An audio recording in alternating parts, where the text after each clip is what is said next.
Today on the patio, we are cooking some porky goodness. Let me introduce you to pork bone-in short ribs. Tell me those don't look delicious. Let's get into it. What's up, barbecue fans? Today, we're doing something I haven't tried before. They're called pork short ribs. And I was just cruising on Snake River Farms website, drooling over meat. Some people look at porn, I look at meat. And I saw bone-in pork short ribs. I'm like, well, what the heck is that?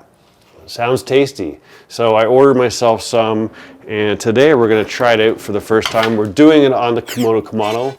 We just got that fired up.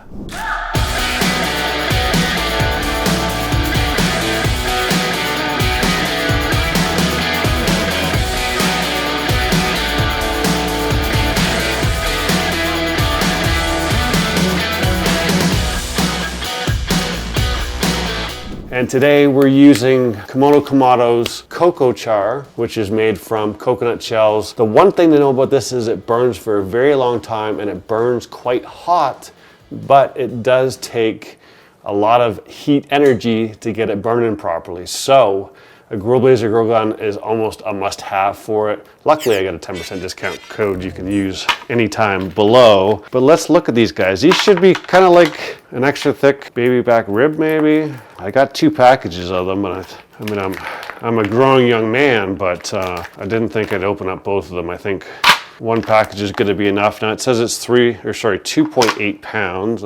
And basically looks like a baby back rib with part of the loin on top. I think it's going to be tasty. They're pretty huge. Very curious. I don't think we're going to take the membrane off because we've got a ton of meat here to get some smoke flavor. We're not even going to trim it. I think it looks pretty darn good. All right, now the one thing I'm going to do is I'm going to layer some seasoning on here. First off, I'm going to use, where is it? Meat Church Blanco here. Both of these I'm going to use the Yoder pork rub as well. Both of these you can get at bbq.com. I have 11% discount code. It works on Meat Church, Yoder stuff, all the rubs and seasonings, and saves you 11%. So check that out. This has got some garlic, some salt, some pepper. It's gonna give us a nice base, but because these are kind of like ribbish, we're gonna put some pork rub on top of them. I'm almost kind of drooling already. The one thing I'm using for smoking wood today, I just grabbed a big old chunk that I cut up from my wood pile. It's white oak. We're gonna use some of that today, and I did put a huge piece in there because it's gonna take a little while to cook. I was going to use a quarter basket because 4 or 5 hour, maybe 6 hour cook. You can use a quarter basket, but the piece I cut was a little too big. So I had to go back to a half basket. But here's the Yoder pork rub. Their pork and chicken rub is banging. Gotta be honest, they are a partner of the channel, but I'm not gonna tell you something's good if it's not good, because it is good. I really like the chicken one.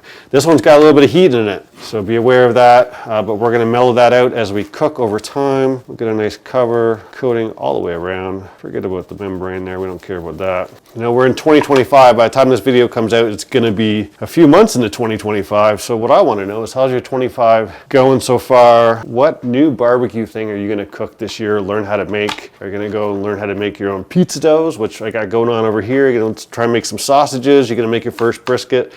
Let me know in the comments below. I'm curious to see what everyone's doing this year. Now what we're gonna do is we're gonna let these 2 beautiful pieces of meat sit here and chill out. I'm gonna put them in the fridge because I want them to be ice cold when we put them on the smoker, but we're gonna roll these guys about 250. They're pretty thick, so I don't want to be cooking all day. So we're gonna go 250, but I am gonna put these in the fridge and just let that seasoning penetrate in there a little bit further. We'll let our Kamado come up the temperature, and then we'll throw them on. So it's been about 20 minutes. You can see the color has gone to a beautiful mahogany red color that started to soak in. Now on the fat, it's not really gonna soak in as much, but on the meat, it really got in there. Let's go throw them on the Kamado. So the way we're set up today, we've got a cold zone here on the left. We've got a hot zone on the right. We're gonna put our pork short ribs here on the left. We're gonna let them roll at 250. So it's been about 3 hours. We pushed up to 275, and I mean, take a look at these beautiful pieces of meat. Some good bark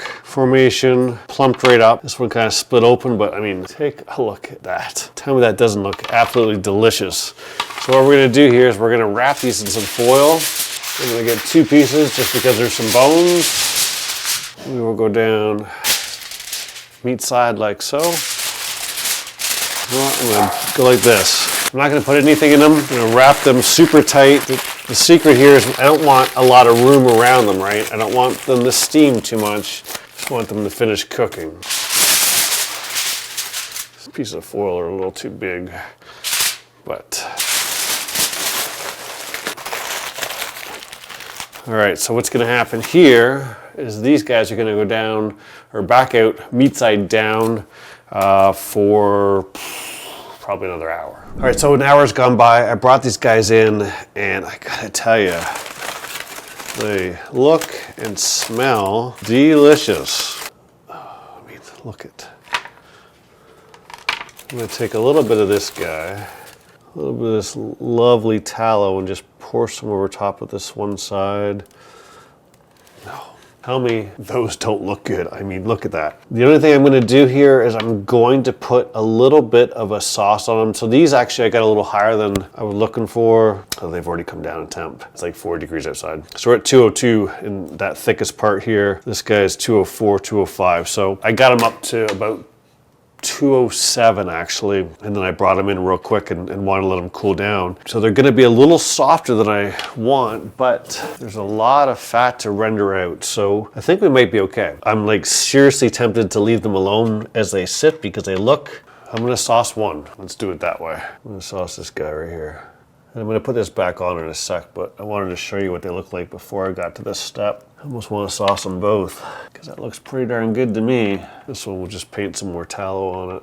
So what I'm gonna do now is I'm gonna stick this guy on the kimono kamado for 5-8 minutes just to tack up that sauce, and then we'll cool, or we'll let them cool, and then I'll show you, we'll cut into them, we'll show you what they look like. So I'll tell you right now, this picture right in here does not do this guy justice. It's too dark in here. This is a beautiful mahogany red. You can see some of the red come through, but inside light is not doing it the justice it deserves. This is probably one of the prettiest pieces of meat I've ever cooked. I mean, it just, you eat with your eyes first, right? And this thing just looks delicious. So pretty good. What I'm gonna do is we're gonna let this cool down for about 10 minutes, and then we'll cut into it and we'll see how it tastes. So now that these guys are cooled down, we can cut into them. I'm gonna cut into, I might leave that guy alone for now and just cut right into this guy. I'm cutting the bone. There we go. Is the tenderness of that coming through? Look how moist that guy is. Holy smokes. You can almost squeeze it. You can squeeze it. Wow. Cut this guy open just because. And both of them. Look at the smoke ring on that guy. Holy smokes. We can get you a full nice shot there. I mean, wrong way. There we go. I mean, beautiful color there. That red, I mean, it's a nicer red than it looks like on camera just because we're inside. I mean, holy smokes. All right, so here they are in all their glory. I think it's time for a taste test. We got our intro and thumbnail out of the way. I want to do one thing here. I'm going to take one of these guys and get, dogs are going nuts. They love pork. And right away they could smell what it was. Tell me that is not juicy goodness. I can't get my mouth around it. I got a small mouth. My dentist will tell you that, but that honestly deserves a holy fuck. That is really, really good. That, my friends, is without a doubt one of the best pork barbecue items I have done in a long time. The flavor on this thing is outstanding. I mean, it's over the top. This is so good. I will definitely be doing these again. I'm almost at a loss of words. I want to get in and eat these. I can't believe how good it is. Seasoning popped out really nicely. That sauce on the outside is great. But I'll tell you what, these are so juicy, so flavorful. Got lots of that smoke flavor in there, and they just kind of melt in your mouth with a tiny bit of chew. If you've never tried these before, I highly recommend them. If pork's your thing, I got you covered. Here's how to cook an amazing pulled pork. Thanks for watching. I'll see you soon.